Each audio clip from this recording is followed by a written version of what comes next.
নমস্কার বন্ধুরা, আমি সুমিতা।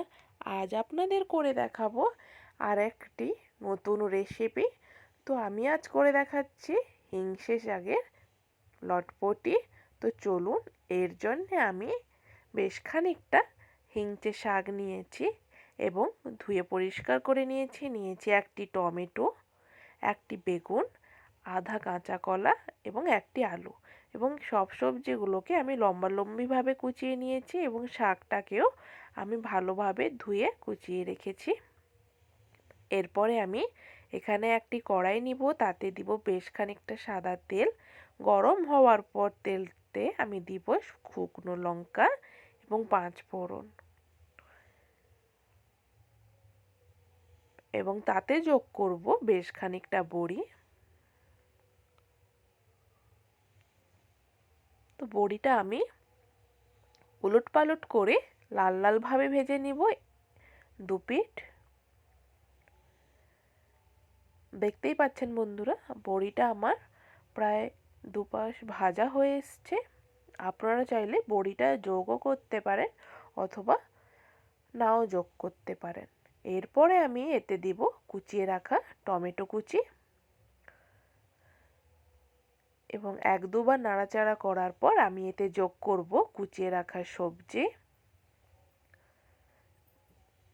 এবং 1 চামচ হলুদ গুঁড়ো দিব, 1 চামচ লবণ দিব, এবং ভালোভাবে আমি একটি হাতা দিয়ে নাড়িয়ে নিব। বন্ধুরা, এই হিংচে শাকটি মহাপ্রভু গৌরাঙ্গেরও খুবই পছন্দের একটি শাক। তো এইভাবে আমি নাড়াচাড়া করে নিচ্ছি।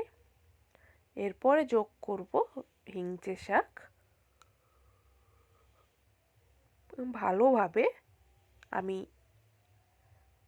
সব কিছু সবজি এবং শাকটা মাখিয়ে নিচ্ছি।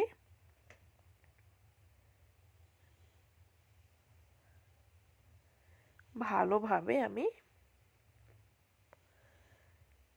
মাখিয়ে নিব এবং ঢাকা দিয়ে 2 থেকে 3 মিনিট পরে দেখুন বন্ধুরা কতটা আমার